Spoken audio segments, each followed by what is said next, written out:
अग्नि पुराण के अनुसार शनि ग्रह की पीड़ा से मुक्ति के लिए मूल नक्षत्र युक्त शनिवार से आरंभ करके 7 शनिवार शनिदेव की पूजा करनी चाहिए और व्रत करना चाहिए।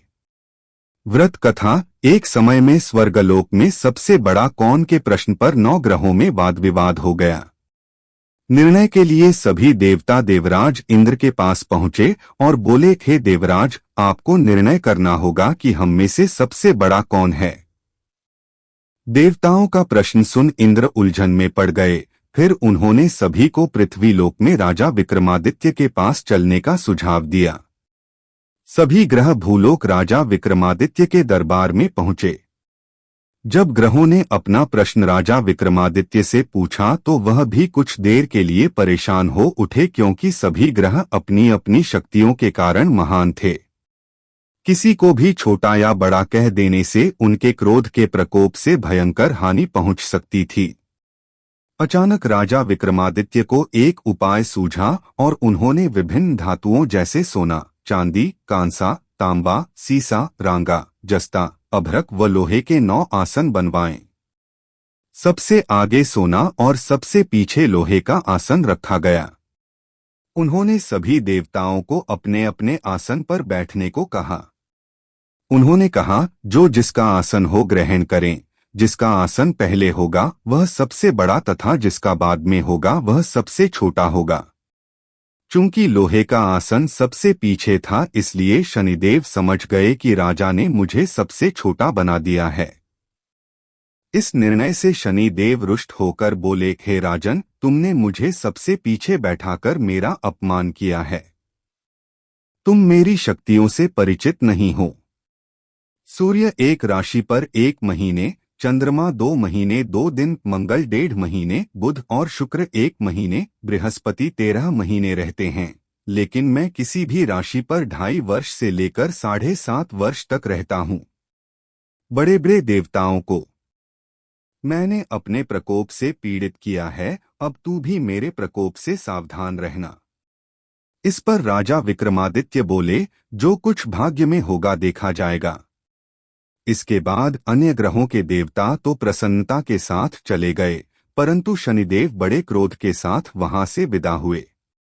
कुछ समय बाद जब राजा विक्रमादित्य पर 7.5 की दशा आई तो शनिदेव ने घोड़े के व्यापारी का रूप धारण किया और बहुत से घोड़ों के साथ विक्रमादित्य की नगर पहुंचे। राजा विक्रमादित्य उन घोड़ों को देखकर एक अच्छे से घोड़े को अपनी सवारी के लिए चुनकर उस पर चढ़े। राजा जैसे ही उस घोड़े पर सवार हुए वह बिजली की गति से दौड़ पड़ा। तेजी से दौड़ता हुआ घोड़ा राजा को दूर एक जंगल में ले गया और फिर वहां राजा को गिराकर गायब हो गया। राजा अपने नगर लौटने के लिए जंगल में भटकने लगा, पर उसे कोई रास्ता नहीं मिला। राजा को भूख प्यास लगाई। बहुत घूमने पर उन्हें एक चरवाहा मिला। राजा ने उससे पानी मांगा। पानी पीकर राजा ने उस चरवाहे को अपनी अंगूठी दे दी और उससे रास्ता पूछकर जंगल से निकलकर पास के नगर में चल दिए। नगर पहुंचकर राजा एक सेठ की दुकान पर बैठ गए। राजा के कुछ देर दुकान पर बैठने से सेठ की बहुत बिक्री हुई। सेठ ने राजा को भाग्यवान समझा और उसे अपने घर भोजन पर ले गया। सेठ के घर में सोने का एक हार खूंटी पर लटका हुआ था।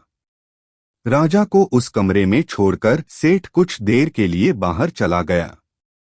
तभी एक आश्चर्यजनक घटना घटी। राजा के देखते देखते खूंटी सोने के उस हार को निगल गई।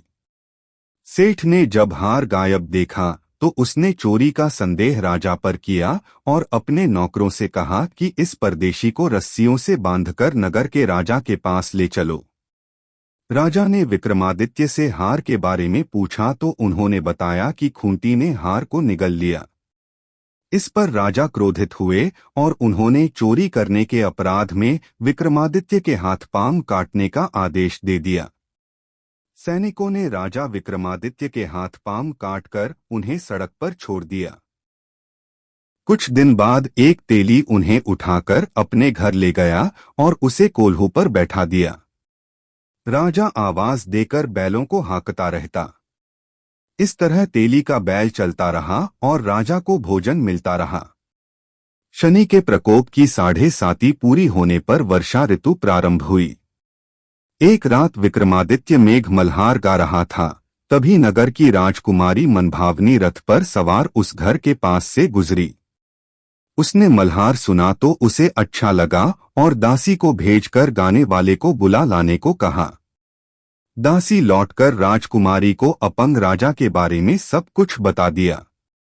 राजकुमारी उसके मेघ मल्हार से बहुत मोहित हुई और सब कुछ जानते हुए भी उसने अपंग राजा से विवाह करने का निश्चय किया। राजकुमारी ने अपने माता पिता से जब यह बात कही तो वह हैरान रह गए। उन्होंने उसे बहुत समझाया पर राजकुमारी ने अपनी जिद नहीं छोड़ी और प्राण त्याग देने का निश्चय कर लिया। आखिरकार राजा रानी को विवश होकर अपंग विक्रमादित्य से राजकुमारी का विवाह करना पड़ा। विवाह के बाद राजा विक्रमादित्य और राजकुमारी तेली के घर में रहने लगे। उसी रात स्वप्न में शनिदेव ने राजा से कहा, राजा तुमने मेरा प्रकोप देख लिया। मैंने तुम्हें अपने अपमान का दंड दिया है। राजा ने शनिदेव से क्षमा करने को कहा और प्रार्थना की, हे शनिदेव, आपने जितना दुख मुझे दिया है अन्य किसी को न देना। शनिदेव ने कहा, राजन, मैं तुम्हारी प्रार्थना स्वीकार करता हूँ। जो कोई स्त्री पुरुष मेरी पूजा करेगा, कथा सुनेगा, जो नित्य ही मेरा ध्यान करेगा, चींटियों को आटा खिलाएगा, वह सभी प्रकार के कष्टों से मुक्त होता रहेगा तथा उसके सब मनोरथ पूर्ण होंगे। यह कहकर शनिदेव अंतर्ध्यान हो गए। प्रातःकाल राजा विक्रमादित्य की नींद खुली तो अपने हाथ पांव देखकर राजा को बहुत खुशी हुई। उन्होंने मन ही मन शनिदेव को प्रणाम किया। राजकुमारी भी राजा के हाथ पांव सलामत देखकर आश्चर्य में डूब गई। तब राजा विक्रमादित्य ने अपना परिचय देते हुए शनिदेव के प्रकोप की सारी कहानी सुनाई। इधर सेठ को जब इस बात का पता चला तो दौड़ता हुआ आया और राजा विक्रमादित्य के चरणों में गिरकर क्षमा मांगने लगा। राजा विक्रमादित्य ने उसे क्षमा कर दिया क्योंकि वह जानते थे कि यह सब तो शनिदेव के प्रकोप के कारण हुआ था। सेठ राजा विक्रमादित्य को पुण्य को अपने घर ले गया और उसे भोजन कराया। भोजन करते समय वहां एक आश्चर्य घटना घटी। सबके देखते देखते उस खूंटी ने हार उगल दिया। सेठ ने अपनी बेटी का विवाह भी राजा के साथ कर दिया और बहुत से स्वर्ण आभूषण, धन आदि देकर राजा को विदा किया।